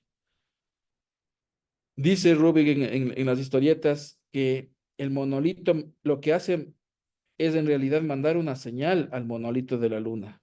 El monolito de la Tierra manda una señal al monolito de la luna cuando el ser humano adquirió conciencia, pudo hacer herramientas, pudo hacer tecnología. Cuando el ser humano puede llegar a la luna, el monolito manda una señal a Júpiter y le dice, el ser humano ha evolucionado tanto que ya puede seguir evolucionando, puede dar un paso más allá. Entonces llega nuestro amigo Bauman, ¿no? A Júpiter, y en Júpiter el monolito vuelve a mandar otra señal, pero esta señal no sabemos a dónde, porque si recuerdan, cuando Bauman llega a Júpiter, se abre una puerta, se entra en esa puerta y vemos unos paisajes psicodélicos y luego vemos al mismo Bauman llegar a un cuarto, que dicho sea de paso, este cuarto está ambientado en digámoslo así, mueblería o, o, o algo así del siglo de Luis XVI. Y entonces, ¿por qué? ¿Qué nos dice al respecto el creador? Kubrick nos dice que esto se hizo para representar el zoológico. Cuando nosotros capturamos animales salvajes, tratamos de ponerles en ambientes que nosotros creemos que son su hábitat natural.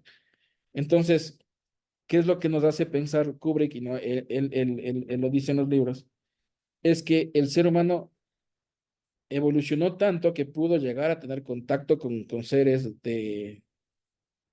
como dice Kubrick, de energía pura, espíritu puro, que le mandaron y le condujeron hacia su destino. ¿Y cuál es el destino del ser humano? Y volviendo así hablaba Zaratustra, es de evolucionar. Y en este cuarto, Bauman, que fue el Dave Bauman, que fue el astronauta que pudo llegar tan lejos, se ve a sí mismo viejo, luego se ve más viejo, luego ve ambientes en distintas instancias, si se quiere, comiendo o haciendo cualquier cosa, pero se ve, y al final de su vida se ve a sí mismo apuntando hacia el monolito, que es el último monolito, ¿no? Que es el que apunta fuera del sistema solar y de la Vía Láctea. Y finalmente se convierte en el bebé estrella, ¿no? El bebé, ¿por qué estrella? Porque está en una esfera luminosa. Y lo mandan a alguna parte del universo como un ser ya realizado, espiritualmente avanzado, un superhombre. Por eso es que repite la sinfonía de Strauss al final.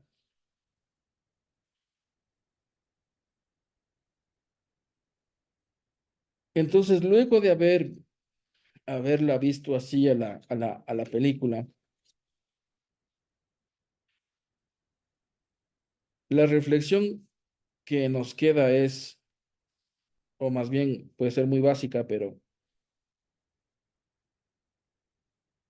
el ser humano evoluciona porque es competitivo o porque es colaborativo.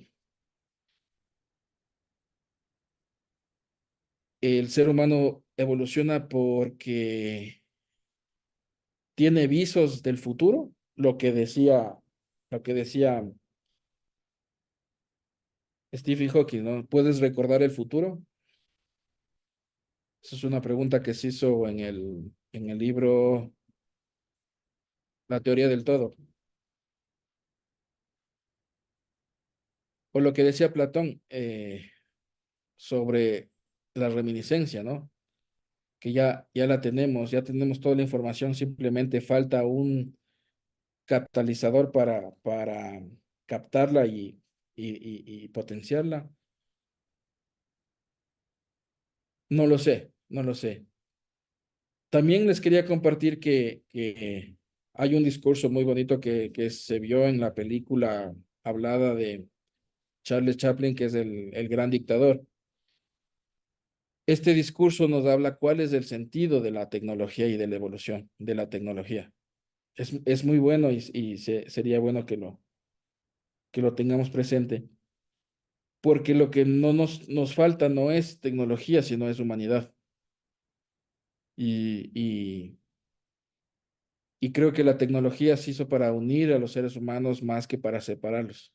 Es decir, para recobrar esta humanidad de la que estamos tan sedientos. Hasta aquí mi palabra, queridos amigos. Doctor Sebastián Vladimir Aldaz, Piedra Maestro, muchas gracias, maestro. Tenemos la mano levantada desde Cali, Colombia. Por favor, colaborador constante y permanente del instituto, al igual que nuestro hermano aquí, Sebastián. Andrés Felipe, tiene usted la palabra, por favor. Hola, muy buenas noches. Espero que estén muy bien todas y todos por allá, los respectivos países. Trataré de ser lo más breve posible porque yo sé que hay algunos que están aquí desde otras latitudes y seguramente va a ser tarde en este momento.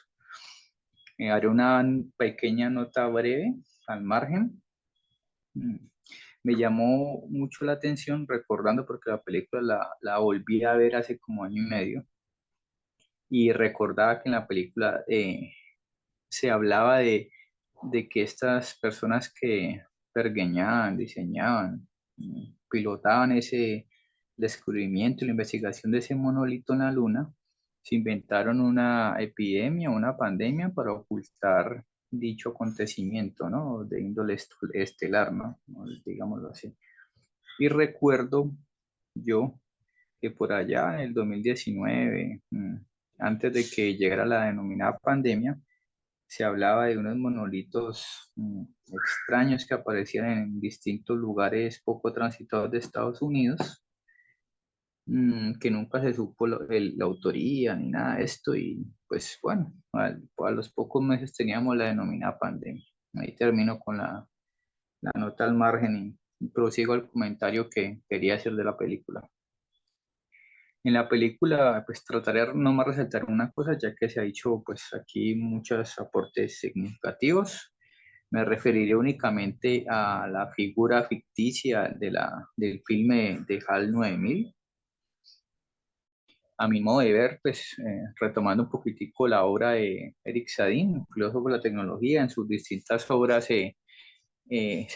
acontece algo muy llamativo.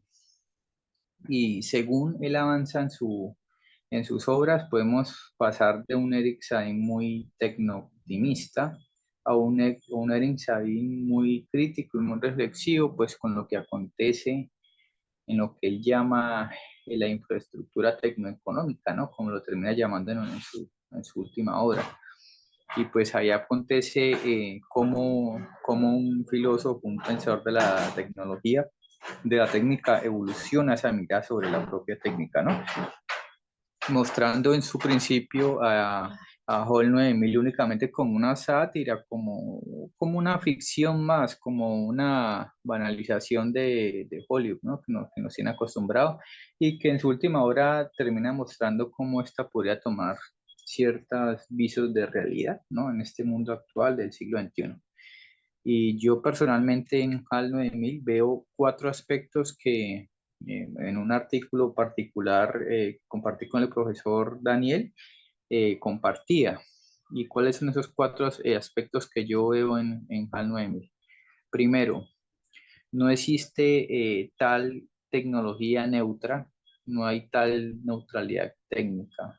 En la película yo creo que eso es muy patente, saber que esa técnica no es tal, no es tal neutra, ¿no? Ahí estamos en una red donde todos, seres humanos y estas técnicas, estos técnicos, tienen agencia material sobre el otro, ¿no? Y sobre lo otro, con lo otro.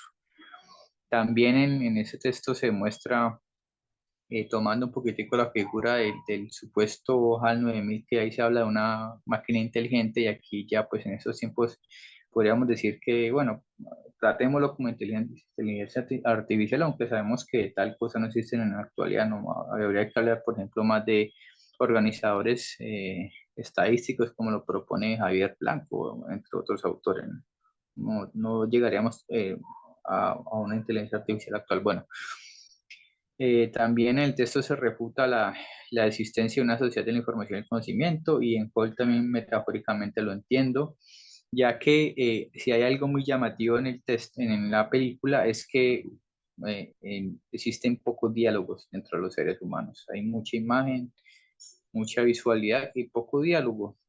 Y cuando uno como investigador y más que todo como educador comprende el arco, desarrollo vital del ser humano, donde hay una biología y una corporalidad, y uno entiende la enorme importancia de la palabra, y la película nos muestra que esa palabra está casi en un tercer plano, y eso es justamente lo que HAL muestra, ¿no? Y si entendemos que la palabra, el pensamiento, el conocimiento es eso, uno puede entender que esa sociedad de la información y el conocimiento no existe. Está más bien condensada, cristalizada en ciertos lugares hegemónicos de status quo, y más bien nosotros, los del sur, entre otros tantos, quedamos como en los arrabales, ¿no? En la circunferia.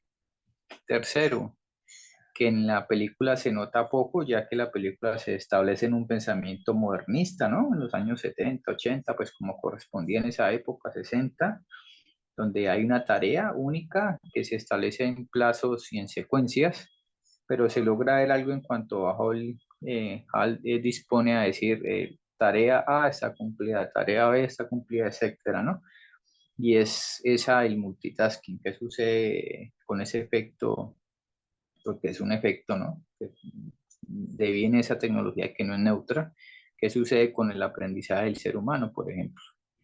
Y 4, también se nota en HAL esa como metáfora, que efectivamente esa máquina tiene efectos sobre la biología, que es aquella cosa que tenemos como que tenemos todos los seres humanos en común, y es nuestra corporalidad biológica, valga la redundancia.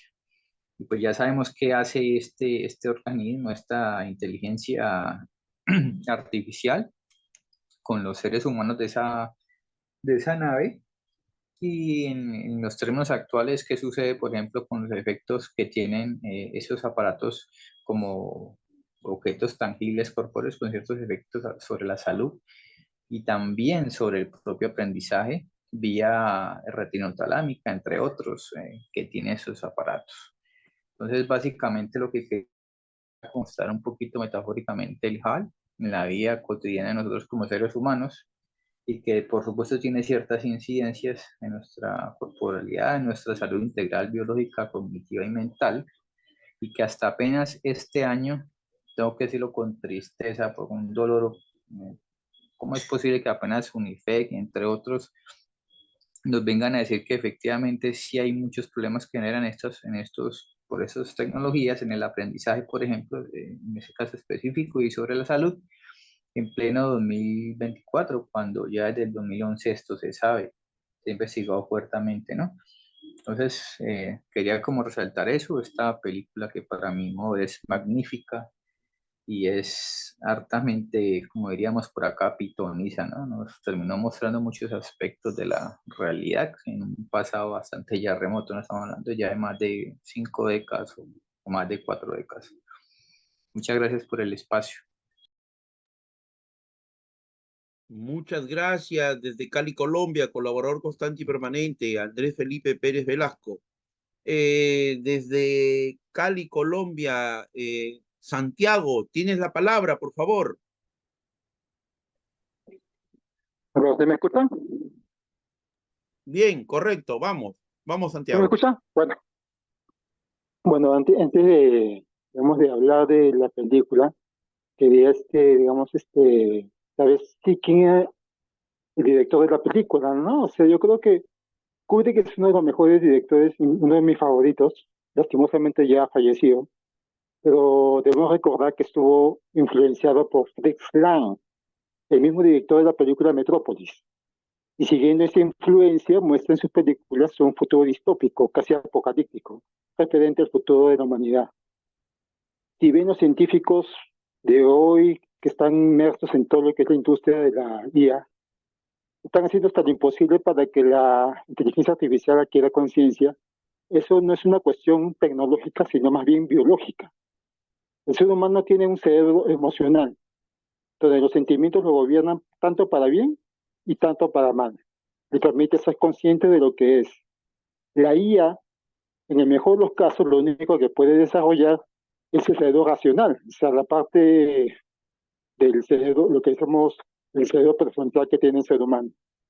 Y con ello no es suficiente para ser un humano. Le faltarían dos cerebros, si se puede, se podríamos llamar así, tanto el reptiliano como el límbico o emocional, que son, si bien no son los más evolucionados, pues juegan un papel importante para diferenciarnos y para ser conscientes emocionalmente y para sentir emociones genuinamente.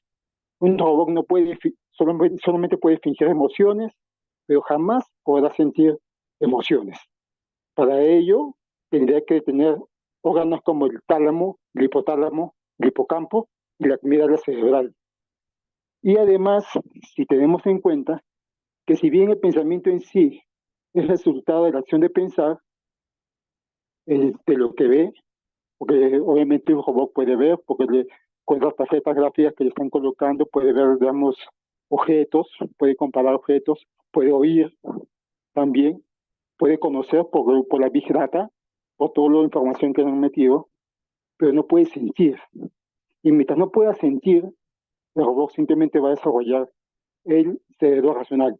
Y en esa parte, obviamente, no puede ganar a cualquier ser humano, porque imagínate, tiene una memoria de billones de bits. Pero la conciencia, además, también solamente será posible cuando el cerebro prefrontal, el racional, que es el que tiene el robot o la IA, se incorpore a la actividad cerebral global. ¿Qué quiere decir? Cuando combine lo que es el cerebro reptiliano, el límbico y el racional. En cuanto en palabras en sencillo, en síntesis, lo máximo que puede lograr la IA o un robot, por más que le pongan lo que quieran ponerle, va a ser solamente cerebro racional. Y en eso sí nos puede ganar. Hay mucho en hacer análisis, digamos, en hacer proyecciones, obviamente se puede hacerlo, porque obviamente está desarrollando un solo tipo de cerebro racional. Pero no será suficiente para ser un ser humano, o sea, tendría que, no se puede simplemente, por una cuestión, porque no es un asunto tecnológico, es una cuestión biológica. Y si bien estas películas, la de Kubrick, muestran, digamos, una inteligencia artificial, digamos, superpoderosa, pero no son conscientes, por más que muestran en las películas que sean conscientes, ¿no? Las películas siempre muestran algo que va más allá de que un robot va a ser consciente, pero es imposible, no se puede. O sea, biológicamente, tecnológicamente no se puede.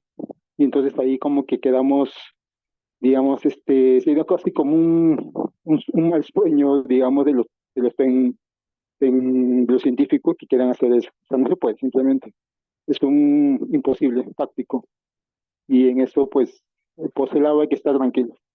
Por ese lado. Nada más, Daniel, solamente eso fue. Muy bien, a todos los que han participado, maravillosa cada una lo que nos ha presentado en esta ponencia que nos ha tocado el día de hoy. Con mi participación voy a ceder a la doctora María Beatriz. La película es una obra magistral de Stalin Kubrick, 1968. Lo que hay que identificar es la realidad de cómo inicia la humanidad y ese instrumento que va a estar en contacto cuando inicia la película, este monolito que va a estar en contacto con esta comunidad de primates,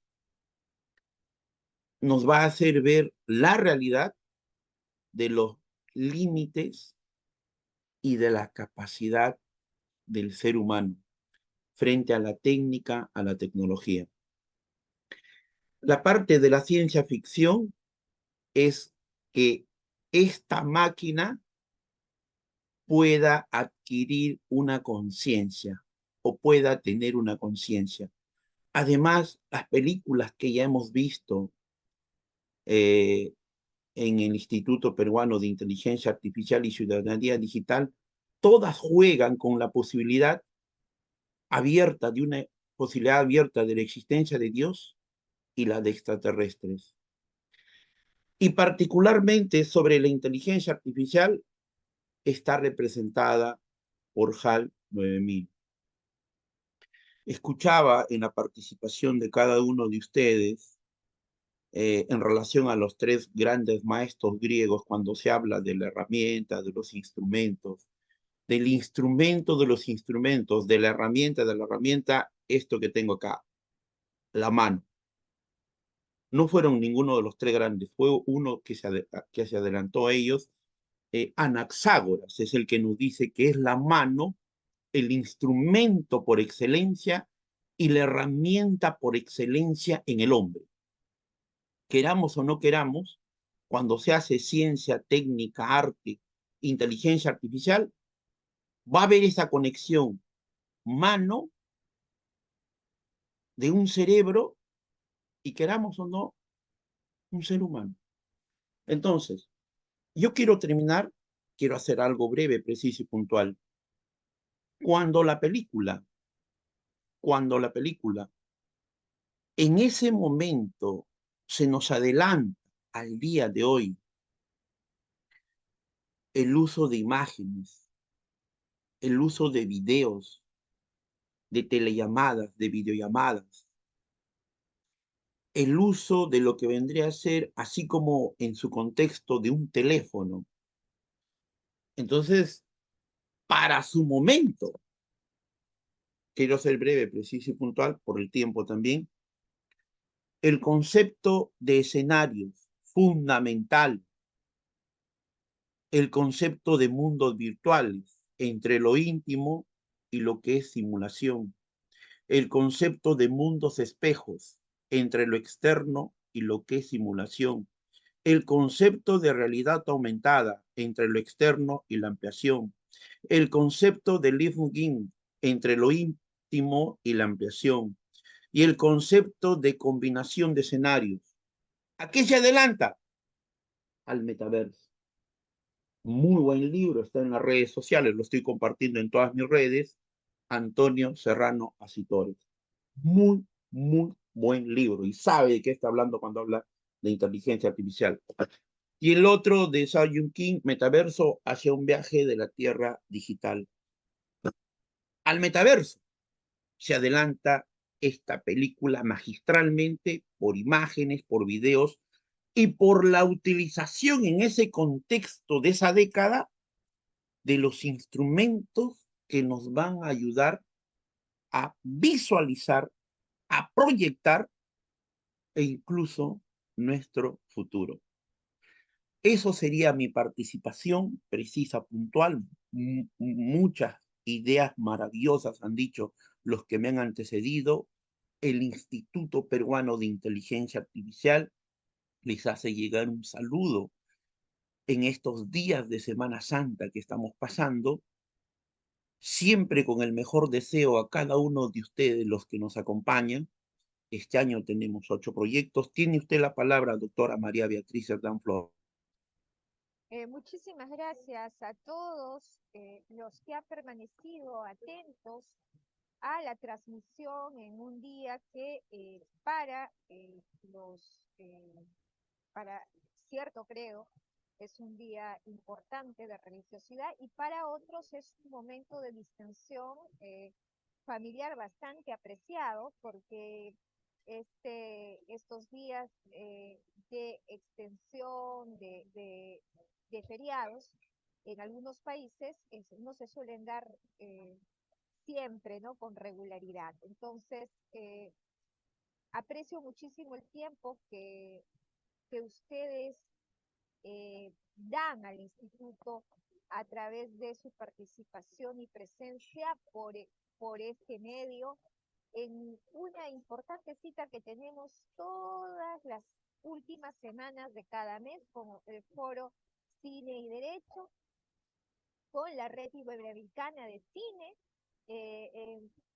y es para nosotros un honor y un privilegio siempre poder contar con la colaboración de tan importante panel que presentación tras presentación generan los comentarios pertinentes a las películas que en cada cita eh, decidimos tratar de una manera convencional, porque este trabajo que se presenta tiene tras de su proyección un fino trabajo también de organización, de coordinación.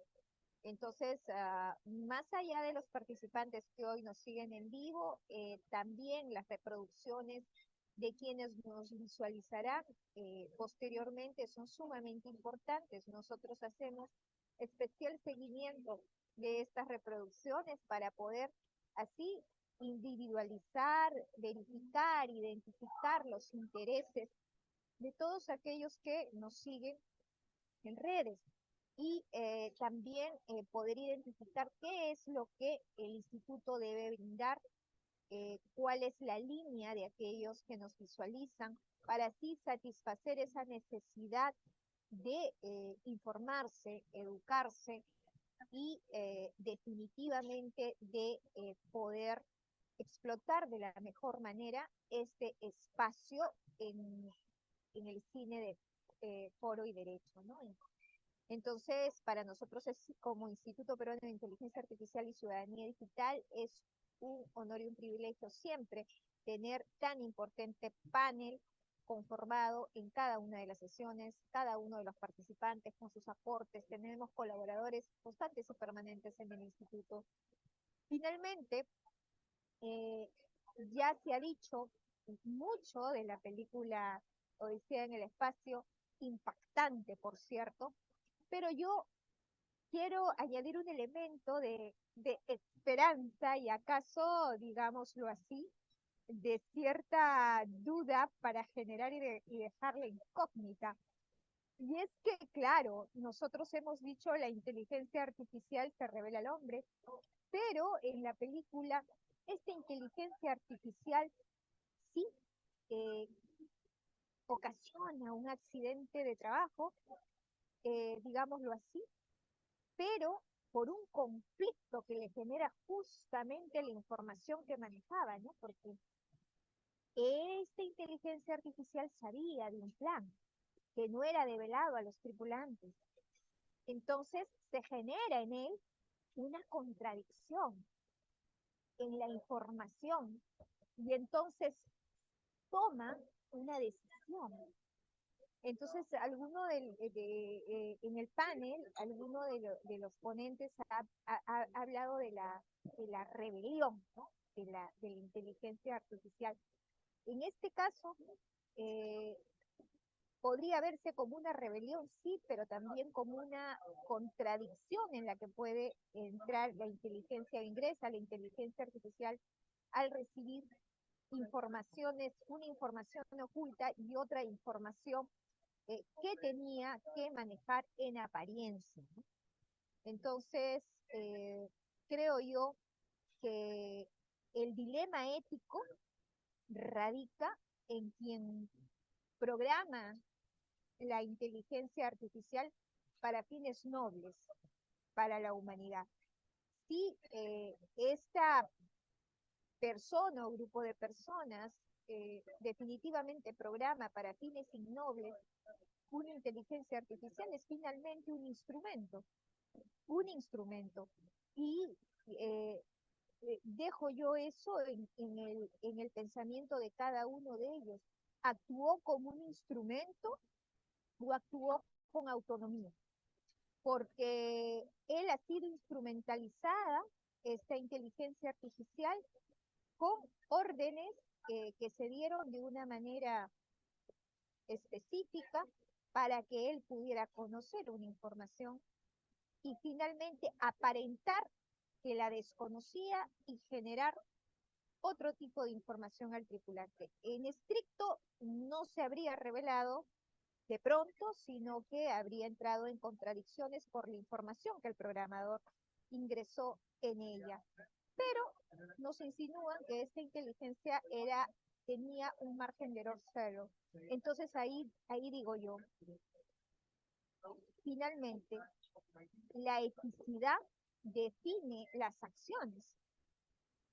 Y si la eticidad define las acciones, entonces definitivamente la lectura de cualquier conducta humana se va a regir por el fin de lo que se espera del efecto, de la causa-efecto de esa acción. Estas herramientas de inteligencia artificial en las manos equivocadas va a generar definitivamente un gran perjuicio para la humanidad.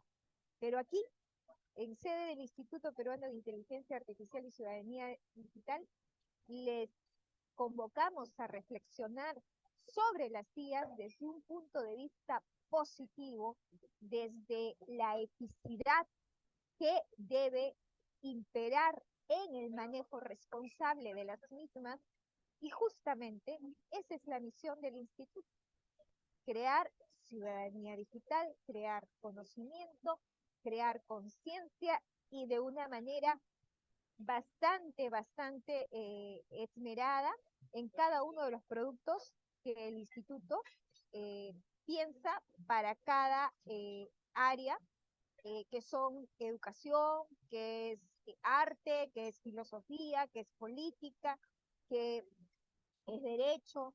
Estamos creciendo y estamos creciendo gracias a los muchos intereses que tienen en las temáticas que tocamos. Y con el cine, foro y derecho es maravilloso poder tocar un tema tan importante y llegar a la conciencia de muchas personas a través de una obra magistral del cine, como lo es la Odisea en el espacio. Ha sido un placer inmenso poder conectarnos en un día como hoy. Les mando un fuerte abrazo a todos, a los ponentes un agradecimiento muy grande. El doctor Narváez se conectó, sabemos que también ha tenido problemas de transmisión y un poco también del tema de horario, pero quiero que puedan advertir el compromiso que tenemos con el instituto. Esto nos llena de orgullo y estamos muy contentos de que los colaboradores constantes y permanentes del instituto se tomen tan, pero tan en serio este compromiso con todos ustedes. Es todo, doctor, por mi parte. Les mando un fuerte abrazo y les deseo un fin de semana de distensión, y para aquellos que lo crean así, de recogimiento. El día sábado estamos con una transmisión a las 8 de la mañana con el doctor Barleta. No olvidar, sábado de gloria para los creyentes, pero estamos trabajando, y a las 10 de la mañana la edición del seminario sabatino, que ya es un clásico del Instituto Peruano de Inteligencia Artificial y Ciudadanía Digital. Los dejo, un fuerte abrazo a todos. Muchas gracias, doctora María Beatriz Cerdán Flores. También desde el hermano país de México, muchas gracias, doctor José Manuel Fernández Morales. Ingeniera Valeria Hernández Reyes, muchas gracias. Desde el hermano país de Ecuador, doctor Sebastián Vladimir Aldaz Piedra, gracias totales. Y también a nuestro maestro que nos acompañó, doctor José Ramón Narváez Hernández. Por favor, este primer ciclo de Cineforo, película 2001, Odisea del Espacio, 1968, muchas gracias a nombre del Instituto Peruano de Inteligencia Artificial, el equipo, doctora Miriam Magallanes Maldonado, doctor Daniel Malpartida Victorio, doctora María Beatriz Cerdán Flores, el doctor e ingeniero Alberto Martín Zaira Rojas, colaboradores en el Perú, colaboradores en el extranjero. Muy bonito fin de semana. Palabras de la doctora María Beatriz, aquellos de recogimiento y aquellos en sus diferentes actividades. Un abrazo desde acá de Lima, Perú. Muchas gracias a todos. Muy buenas noches.